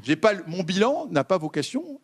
Ma trésorerie, elle est placée pour amortir. Vous voyez, par exemple, ma trésorerie, elle est utilisée pour placer les chocs pétroliers. C'était pas une critique. Ils sont au contact des startups, les grands groupes, en permanence. Mais effectivement, dans la partie financement, pour passer de 20 millions à 2 milliards, c'est pas notre rôle. Oui, mais vous dites que c'est pas votre rôle parce que vous n'êtes pas des banques, Martin. mais quand l'État vous donne des financements, vous êtes aussi très heureux, alors que l'État n'est pas non plus une banque. Mais je n'ai pas de financement de l'État. Je n'ai pas de financement de Mais l'État. quand vous avez Attends. des aides... Mais encore Non. une fois, ça dépend, encore une fois. L'État, non, mais c'est la question que tu poses, c'est quoi, dans quel domaine l'État doit-il intervenir dans l'économie? Encore une fois, quand l'État veut promouvoir des innovations du futur, que le marché lui-même ne va pas nécessairement financer, il peut, et il le fait. C'était l'idée de France 2030, je pense qu'il y avait une idée là. Après, à chaque fois, on peut dire « Ah, mais France 2030, la Cour des comptes dit tout n'est pas parfait ». Mais bien sûr que tout n'est pas parfait quand on prend des risques. Mais sinon, on ne prend pas de risques et on garde l'argent et on ne le fait pas. Mais c'est un choix. Donc l'État, à mon avis, est dans son rôle de pilote vers l'avenir. Après, il est quand même mieux si l'État, à mon avis, plutôt que de le financer lui-même, crée les conditions qui font que les banques, les assurances et les fonds de pension vont grossir et vont financer l'économie. Ça me paraît très meilleur. C'est-à-dire l'État, il doit créer les conditions de ce marché de capitaux qui acceptera le risque. Aujourd'hui, après la crise 2008, qu'est-ce qui s'est passé? Les États européens ont eu peur de cette crise financière. Ils ont créé des contraintes sur le bond financier, ce qu'on appelle BAL 3, qui sont incroyables. Les Américains, ils avaient créé les mêmes contraintes, sauf qu'ils les ont toutes enlevées depuis. Donc vous avez un monde financier américain sans contraintes et un monde européen avec des contraintes de gestion de leur bilan. Mais ça, c'est vraiment cette question de l'aversion au risque, etc., elle est essentielle. Voilà, ça ne veut pas dire, encore une fois, je continue à financer des bonnes startups, mais honnêtement, j'ai préféré mettre de l'argent dans des fonds de private equity. Et j'ai mis beaucoup d'argent, on doit avoir 600 millions, 20 milliards, dans des fonds de private equity, dont c'est le métier de gérer ce risque, que moi en direct, parce que j'en avais un petit fonds, mais alors on bricolait tous, et puis tout le monde s'énervait, etc. Ça excitait tous les couloirs. Il nous reste 20 minutes. Voilà. Il nous reste 20 minutes. Si on veut parler de partage de la valeur ajoutée, il faut qu'on change de parti.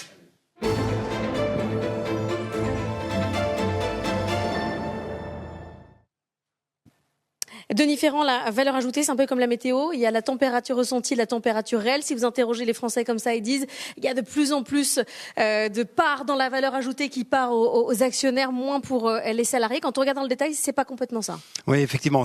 En réalité, c'est probablement l'une des pièces les plus importantes du procès qui est fait à la politique de l'offre. À savoir qu'il y a une perception de ce qu'il n'y a pas de progression du pouvoir d'achat, et alors qu'il y a eu des dispositifs en faveur de la stimulation de l'activité.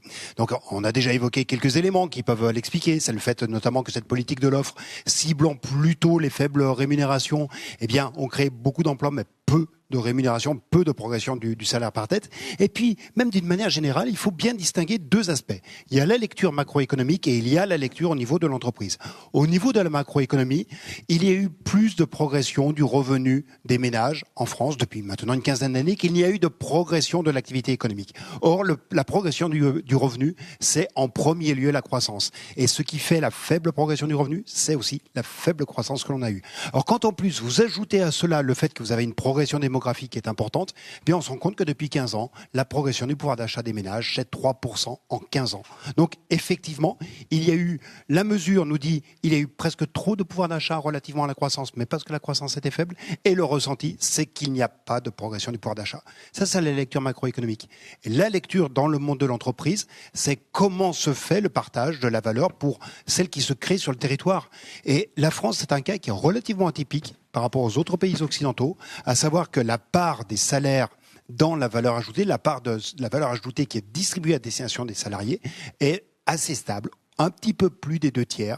La part des dividendes est d'environ 3% de la valeur ajoutée et une part importante de la valeur ajoutée, il ne faut pas l'oublier, c'est l'investissement, c'est 21%. C'était notre thème en particulier d'aujourd'hui. Question de Sophia. Monsieur Bazin, Monsieur Pouyanné, vos deux groupes possèdent des dispositifs, des packages de partage de la valeur particulièrement attractifs. Est-ce que cela vous a permis de ressentir de la part de vos salariés une meilleure implication ? Et plaideriez-vous pour que ces dispositifs soient généralisés à l'ensemble des entreprises françaises ? Benoît Bazin. Absolument. Nous, ça fait 39 ans que Saint-Gobain fait un plan d'épargne salariale. Il est accessible à 92% de nos salariés sur 80 pays, donc 160 000 salariés dans le monde. Je crois que nous avons 80% des salariés français qui ont cotisé. On fait toujours ça une fois par an au mois de mars-avril. Donc, les salariés de Saint-Gobain ont investi entre 4 et 4,5 milliards d'actions sur Saint-Gobain, et c'est une progression de 7% par an depuis 2008. Donc, c'est un dispositif majeur qui s'ajoute à tout ce qui est participation, intéressement, mais notamment pour aligner l'intérêt du salarié avec l'entreprise, pour faire de la pédagogie économique, pour dire, vous voyez, le cours de bourse, c'est important, parce que vous allez avoir un dividende, parce que quand vous aurez le moment de partir à la retraite, vous aurez un petit pécule.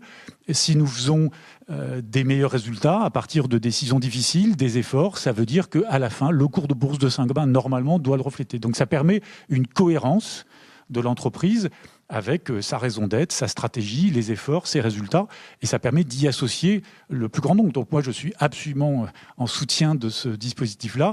Je souhaite qu'il s'élargisse. C'est moins facile pour des petites et moyennes entreprises qui n'ont pas la liquidité nécessaire, mais il faut absolument l'encourager. C'est majeur. Ça s'ajoute à tout un tas d'autres choses, mais c'est absolument majeur. Patrick Pouyanné. En fait, c'est là que les deux grandes entreprises que nous représentons ne sont différentes, je dirais, de l'entreprise moyenne française. Il est évident que nos salariés sont dans un univers protégé de ce point de vue-là et profitent du package, comme vous l'avez dit. Effectivement, un salarié chez Total Energy, cette année, il va bénéficier d'une prime d'intéressement de, en moyenne, 10 ou 11 000 euros, ce qui est assez élevé.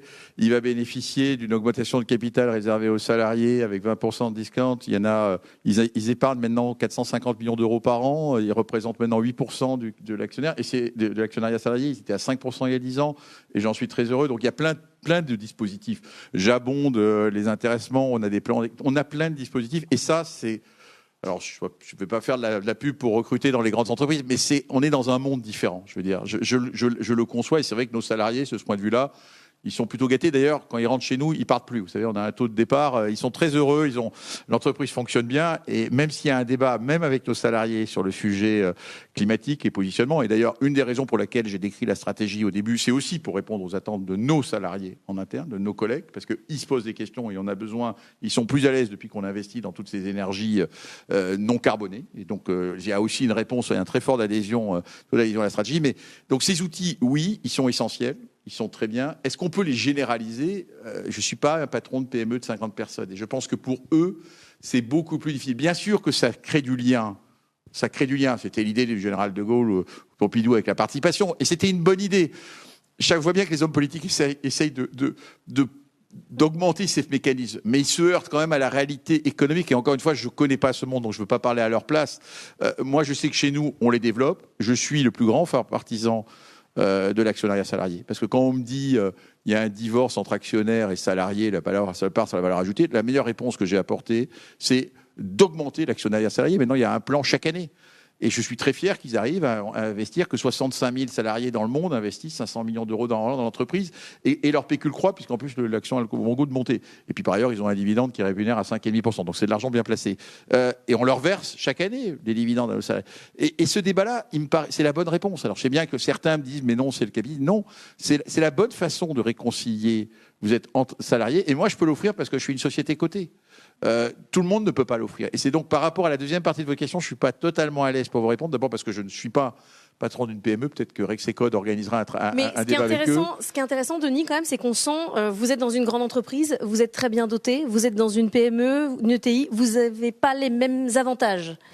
En tout cas, si on reprend les chiffres sur la dissémination, sur la diffusion de ce type de dispositif, il y a à peu près 50% des salariés du secteur privé qui sont couverts par un dispositif de participation, d'intéressement, mais avec évidemment une hétérogénéité importante dans les montants qui sont versés. C'est évident. En tout cas, ce système se diffuse, il prend des formes assez diversifiées, mais en tout cas, c'est quelque chose qui commence à prendre. Je trouve que c'est un dispositif très intéressant parce que, encore une fois, les salariés, ils ont une vision de long terme de leur entreprise, comme les dirigeants.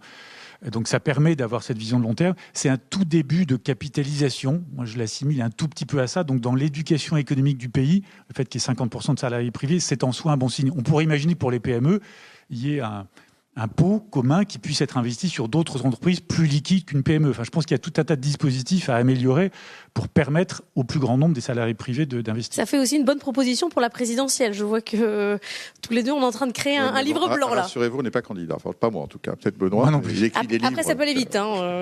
Certains candidats se déclarent d'un coup, on ne sait pas. Allez, on continue avec une question d'Oscar.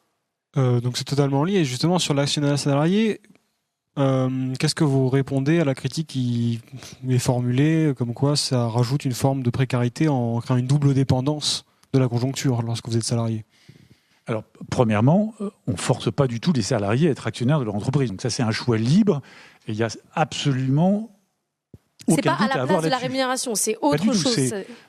Si par exemple vous avez touché de l'intéressement de la participation, si vous l'investissez dans l'épargne salariale, c'est déductible fiscalement.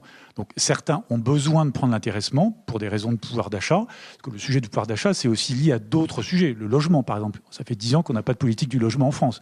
On essaie d'y contribuer modestement chez Saint-Gobain, mais c'est un autre sujet que le sujet du partage de la valeur.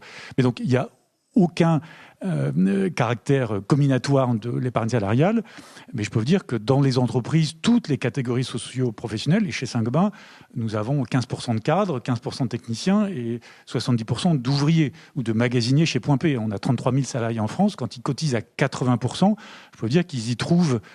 alors après, c'est vrai qu'on passe toujours le message que vous investissez dans une action, donc c'est risqué, il peut y avoir le Covid, il peut y avoir la crise financière de 2008, ça n'est pas un placement absolument garanti par nature, donc il faut diversifier. Donc on fait aussi de la pédagogie économique pour dire, mettez un petit peu d'assurance vie, ne mettez pas tout votre plan d'épargne logement dans l'action Saint-Gobain, même si elle va bien, mais voilà, non, il n'y a pas du tout de lien de dépendance, et toutes les catégories socio-professionnelles, les administrateurs salariés que nous avons au conseil d'administration, qui représentent pour nous la CGT et la CFDT, sont les premiers partisans de l'épargne salariale. Non, c'est un dispositif formidable. Oscar, dans la façon dont tu as formulé la question, tu m'as réveillé en moi.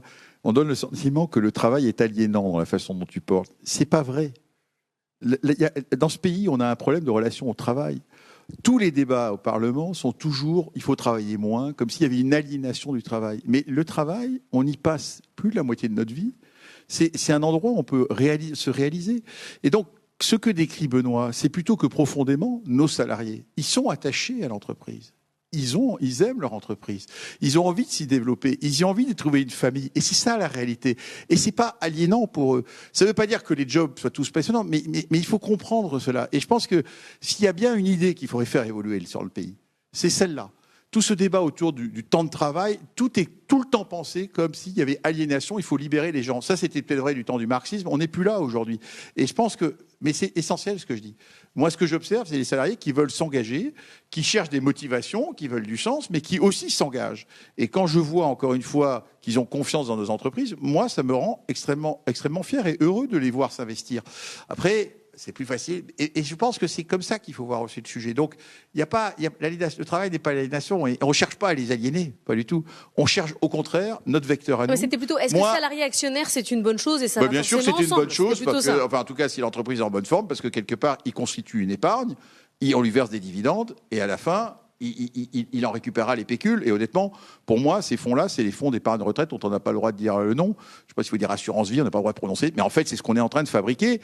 Et c'est un peu injuste, pour être honnête, que les salariés des grandes entreprises le fassent et que ceux des petites ont plus de mal à le faire. Donc il y a une vraie question collective. Vous faites la capitalisation que ne peuvent pas faire les salariés des petites entreprises. On le fait pour les salariés. On le fait pour les fonctionnaires avec préfonds et on le fait pour les salariés des grandes entreprises. Et au milieu, il y a 50% de salariés privés qui n'y ont pas droit. Voilà.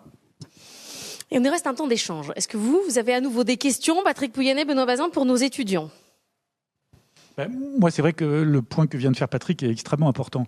Alors, ça fait 30 ans que chacun d'entre nous, on est dans notre entreprise, mais l'entreprise aujourd'hui, et je crois qu'il y a des enquêtes d'opinion qui le montrent, c'est d'abord et avant tout un lieu d'action collective, c'est un lieu de solidarité. Et c'est très, très important dans le monde actuel. C'est-à-dire que moi, j'ai des salariés de toutes sortes de religions, avec des conflits au Moyen-Orient. J'ai des salariés qui étaient en Russie, en Ukraine et en Pologne. Il y a des salariés aux États-Unis, mettre un masque, c'était un acte politique. Non, on a dit que c'était pour la sécurité de nos employés. Donc, l'entreprise, c'est un lieu d'unité, c'est un lieu d'action collective. C'est un lieu où on peut s'épanouir. Ça ne veut pas dire que même dans notre travail à nous, quand on lit les résultats de Saint-Gobain tous les mois, c'est un peu monacal, c'est pas toujours très passionnant, mais il y a énormément de choses à faire. On a une raison d'être, Making the World a Better Home. Ça n'est pas parfait, ça n'est pas tout rose, mais je peux dire que ce qui est important, moi, me semble-t-il, dans les entreprises, je ne sais pas ce que vous rechercheriez si vous vouliez aller dans une grande entreprise ou une plus petite. Moi, les deux choses qui me paraissent importantes, c'est du sens, Making the World a Better Home, et de l'autonomie.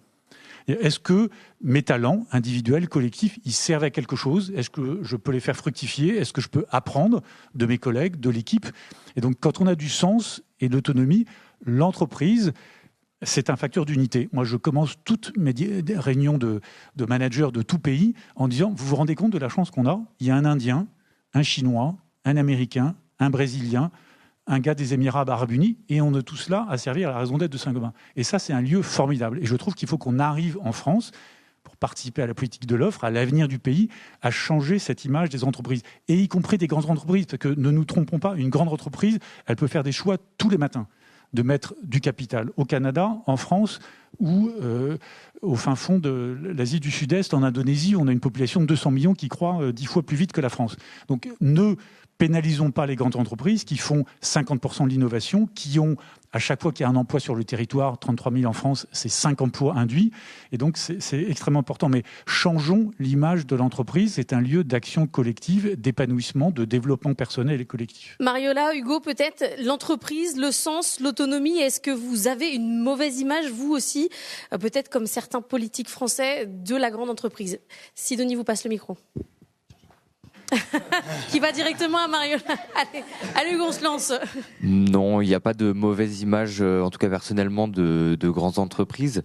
Je dirais que, encore une fois, à titre personnel, ce qui est important, je pense, pour dans mon futur, quand je m'engagerai dans une entreprise, c'est les valeurs qu'elle véhicule, à savoir la transparence, le respect de l'humain et de l'environnement, et l'éthique qu'elle suit. Et je pense que déjà ça, avec la transparence, c'est déjà très bien. Et en soi, il n'y a pas forcément de mauvaise image de la grande entreprise, si tant est qu'elle arrive à concilier ces aspects-là. Qu'est-ce que vous mettez dans la transparence? La communication, vous voulez que... La transparence dans les actions qui sont menées, les projets menés, ce que ça implique... Patrick, je pense que vous avez raison, je suis un grand partisan de la transparence. Elle a un coût, vous voyez, on vient de publier un rapport de transparence fiscale, on a tout dit. Du coup, il y a un monsieur Zugman qui prend que les phrases qui l'intéressent et qui raconte à peu près n'importe quoi sur Total Energy, mais c'est le prix à payer pour la transparence. Mais j'ai aucun problème. Je pense que nos grandes entreprises... on se doit vis-à-vis de la société, on est effectivement un acteur de la société. Et je comprends cette exigence de mieux comprendre. Et je pense qu'on a tout à y gagner, nous, pour éviter justement le débat, les faux débats ou les peurs qu'on peut susciter. Je pense qu'alors pour le coup, les grandes entreprises, on a les moyens. Bon, c'est compliqué parce que le problème de la transparence, c'est que pour décrire une entreprise comme la nôtre, je peux dire, on en fait des pages de rapports, les CSRD et les autres. Mais je suis sur le fond, je pense que c'est une bonne approche. Dans toute entreprise, quand tu rentreras dans les entreprises, tu verras le premier document qu'on doit te remettre, en tout cas c'est ce qui se passe, c'est ce qu'on appelle le code de conduite chez nous. Et dedans, il y a les 5 valeurs de l'entreprise. Et en fait, c'est un document qui n'est pas simplement qu'on renouvelle tous les 10 ans, qui est assez fondateur et qui est très intéressant parce qu'il traduit quelque part l'ADN de l'entreprise. Et on ne peut pas décrire, je suis sûr que ce que je dis, nous, chez nous, Total Energy, n'est pas ce que dit Benoît chez Saint-Gobain. Et ça, c'est très important de le comprendre, de regarder, de lire. Après, il est évident que la réalité, mais pour les collaborateurs, quand vous avez 100 000 collaborateurs, c'est de faire en sorte que les pratiques de l'entreprise soient en ligne avec les valeurs qu'on affiche. Sinon, je peux vous dire, ça ne marche pas du tout et ça diverge et on en paye le prix. Donc, on veille à tout cela.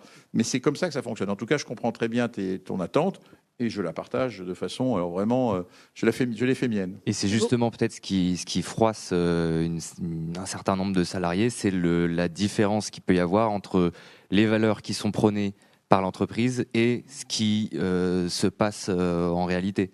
Écoute, tu vois, il se trouve que je réunis maintenant tous les ans depuis 5 ans, depuis le Covid, 300 collaborateurs qui ne sont pas du tout des gens qui me rapportent, qui sont candidats à venir dialoguer pendant 1 jour et demi avec le PDG et son comité exécutif, et on parle de tout cela. Et quand ils nous disent qu'il y a des contradictions, on les prend. Et on les cherche de répondre. Et on regarde tout cela. Et on écoute des gens de tous les niveaux de l'entreprise. Là, je vais prendre des gens qui ont au moins 5 à 6 ans d'ancienneté pour nous dire un peu qu'est-ce qu'ils pensent de l'entreprise après 5 ans, 6 ans. Donc voilà, on cherche à réconcilier. C'est pas un exercice simple. Mais en tout cas, ça me paraît, à mes yeux, c'est totalement fondamental. Une remarque, Patrick Pouyanné, ou une question pour nos étudiants? Non, mais je pense qu'il a posé plein de questions.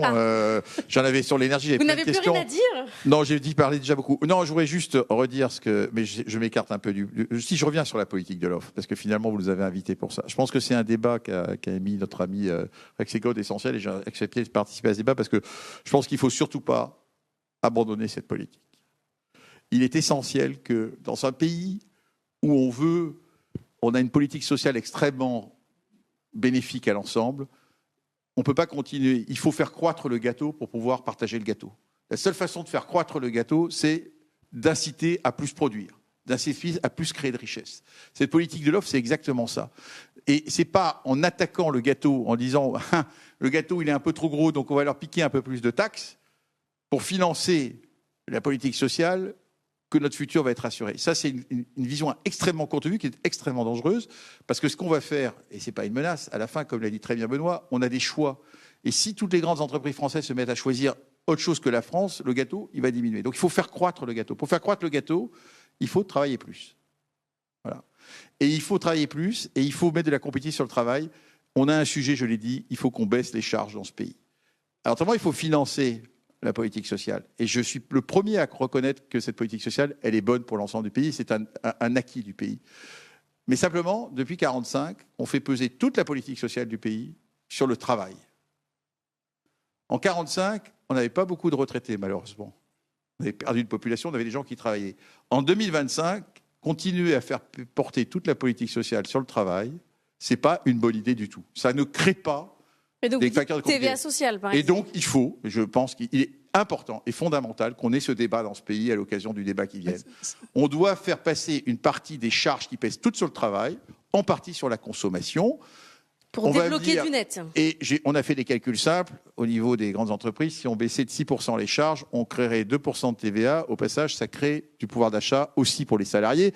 Et quand on taxe la consommation, on taxe les produits qu'on importe. On taxe les plateformes chinoises. Je pense qu'on ne peut pas continuer dans ce débat de l'offre à occulter ce problème. La compétitivité du facteur travail, elle est plus importante pour nous tous que celle du facteur énergie qui a introduit le débat. Donc, je redis, je sais que c'est un débat qui va venir, et j'espère que le débat aura lieu et qu'il faut, quelque part, qu'il ne soit pas simplement manichéen. Benoît Bazin, et juste, on a 6 étudiants, travailler plus, tous, là, c'est dans vos esprits, c'est à qui? Mais moi, ce que je retiens aussi dans le travailler plus, ce que dit Patrick, c'est pas forcément de faire des semaines de 60 ou 80 heures comme on fait l'un et l'autre, mais c'est fondamentalement d'avoir une durée de vie active beaucoup plus longue. Pour rejoindre ce que dit Patrick, moi, il y a quelque chose qui me choque, et vous devriez faire la révolution, c'est qu'aujourd'hui, on pénalise les jeunes. On pénalise les jeunes. On a monté le salaire des retraités, enfin la pension des retraités, plus fortement que l'inflation, alors qu'on avait 25% de jeunes au chômage. On laisse un environnement dégradé, une dette publique hors contrôle. Les jeunes ne peuvent pas s'acheter de logement, sauf s'ils sont aidés par leurs parents ou leurs grands-parents. Donc il y a un déséquilibre générationnel qui est, je trouve, catastrophique pour la société. Donc je pense qu'il faut effectivement remettre du positif sur l'investissement, sur l'innovation, en commençant par l'éducation. Et je crois qu'on a plaidé, Patrick et moi, pour l'éducation des mathématiques, et y compris auprès des jeunes filles et des jeunes femmes, pour qu'on ait tout le pool de talents de la planète au profit de l'éducation. Stop au recrutement sauvage. C'est très important de repartir dans une logique d'investissement pour l'avenir du pays, sans oublier la jeunesse. Et donc oui, il faut produire plus. Moi, je suis très attaché à la production industrielle en France, parce que fondamentalement, je crois que c'est l'équilibre de nos démocraties. Pourquoi ? Parce que quand on n'a plus d'industrie, on n'a plus d'ascenseur social. L'ascenseur social dans l'industrie, il est quand même plus important que le métier des services. Vous commencez comme magasinier chez Amazon, vous n'allez pas devenir chef de la SNCF. Donc on a plus de méritocratie, on a plein d'exemples chez Saint-Gobain de gens qui sont commencés comme ouvriers et qui sont directeurs d'usine ou qui prennent des jobs encore plus importants. Donc l'industrie, c'est la méritocratie, c'est l'ascenseur social et sont donc les partis politiques modérés qui font l'équilibre de nos démocraties. Donc je pense que c'est très important d'avoir de l'offre, d'avoir de la production, d'avoir de l'investissement pour peupler les territoires, pour faire de la méritocratie, de l'ascenseur social et l'équilibre de démocratie. Donc la question, c'est à quelles conditions êtes-vous prêt à travailler plus pour le pays ? Voilà, exactement. Et je ne sais pas pourquoi j'ai Martin. Voilà. Prêt à travailler plus et à quelles conditions ?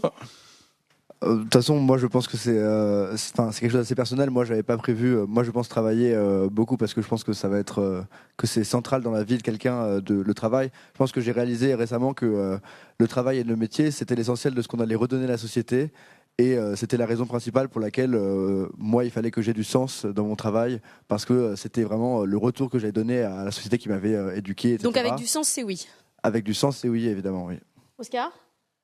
Oui, personnellement, je suis d'accord aussi. Moi, je serais très investi, je pense, dans mon travail et dans mes recherches.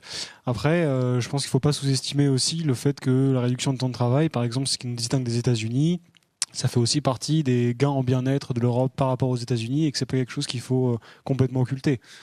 On n'a pas dit toucher au modèle social, hein. On a dit qu'on le gardait, juste il fallait réussir à le financer. Dernier point. Moi, j'ai notamment insisté sur la part active des seniors. Aujourd'hui, on a seulement 50% des seniors qui travaillent. C'est dramatique. Et 25% de jeunes qui sont au chômage. Donc, il y a, sans passer encore une fois sur des semaines de 50 heures, mais on peut avoir un peu plus de flexibilité. Mais c'est la durée de temps de travail dans la vie et la formation qui va avec, la formation continue. Mariola, vous auriez le dernier mot. Enfin, avant Denis, bien sûr. Une dernière question pour vous, bah messieurs. Non, on a dit le petit. Hein. Une petite question. L'an prochain, c'est l'élection présidentielle. Est-ce qu'il y a un candidat qui vous fait peur, sur lequel vous vous dites purée, si lui il passe, c'est finito niveau économie. Sur le plan économie, est-ce que vous êtes inquiet? Mais je ne vais pas m'exprimer. Alors honnêtement, je pense que nous soutiendrons, et je pense que c'est très important, bien évidemment, en tant que chef d'entreprise, nous souhaitons que les politiques qui seront proposées, et on écoutera le débat présidentiel, prennent en compte cette priorité absolue qui est pour moi faire grossir le gâteau de la richesse française pour pouvoir le redistribuer de façon plus intelligente. C'est ça que je vais écouter. Après, j'écoute tout le monde. Je ne crois pas aux recettes miracles, je ne crois pas aux mages économiques, je crois qu'il faut simplement donner aux entreprises, et c'est une force du pays, les grandes, les petites. D'ailleurs, les Français ont de plus en plus confiance dans les entreprises, plus que dans le monde politique. Donc il faut qu'ils donnent le moyen aux entreprises de se développer. Voilà l'aune à laquelle je jugerai les programmes qui seront présentés. Et vous, monsieur ? Moi, je pense que c'est très important d'avoir du courage politique, de prendre des décisions, de gérer la dépense publique pour être capable de redonner de l'investissement sur l'éducation, sur la recherche et développement, d'avoir aussi une ouverture sociale. Par exemple, je l'ai évoqué dans votre métier, dans notre marché de Saint-Gobain, la démographie, c'est essentiel. Si aujourd'hui on a l'Espagne qui marche bien, c'est parce que l'Espagne a 500 000 migrants qui font de la construction et qui se logent. Donc moi, je suis ouvert, en étant très pro-européen, à ce qu'il y ait de l'immigration dans notre pays, parce que c'est bon pour la puissance économique, parce que c'est bon pour l'équilibre des retraites. Et donc je suis très attaché à un certain modèle social, à un modèle ouvert de l'Europe, et fondamentalement à des candidats très européens, parce que je crois qu'on l'a dit, c'est évident, c'est pas la France qui va gagner toute seule sur l'énergie, sur l'industrie, sur l'innovation. Il faut fondamentalement des candidats pro-européens, parce que c'est ça qui va nous permettre d'être en concurrence avec les États-Unis et la Chine et de gagner. Donc c'est des candidats pour l'avenir, pour l'Europe, et de façon très ouverte. Denis Ferrand, la conclusion est pour vous. Oui, alors la conclusion, je ne vais pas pouvoir ramasser, faire une synthèse. Il y a eu tellement d'éléments, mais je pense qu'effectivement, on a bien retrouvé combien l'enjeu de la politique de l'offre, qui était effectivement le thème fondateur sur lequel on était parti, c'est un enjeu qui est de production, c'est un enjeu qui implique de l'investissement, et surtout c'est un enjeu qui peut embarquer au service de l'excellence, au service de retrouver de la souveraineté, mais également c'est dans la production que l'on peut se révéler et que l'on va trouver aussi du sens dans son travail. Et je pense que c'est aussi un élément qui est très important de pouvoir se construire cette représentation de l'économie. Le travail est un révélateur dans l'entreprise également. Donc, on visait à faire ce dialogue entre des entreprises et des étudiants. Je pense qu'on a tous à gagner à continuer à construire ces passerelles pour pouvoir mieux comprendre comment c'est aussi dans l'entreprise que se façonnent, que s'expriment le mieux les capacités d'offres qui vont embarquer de la population. Faire des ponts, c'était l'objectif de cette émission. Merci Denis d'avoir été à l'initiative de ces dialogues de Rexecode. Merci à vous Patrick Pouyanné, merci à vous Benoît Bazin d'avoir joué le jeu du dialogue avec les étudiants. Merci à vous six, c'était franchement un débat de très haute qualité. Ça faisait du bien d'entendre des jeunes aussi investis, qui sont documentés, qui sont intéressés. C'était un vrai plaisir.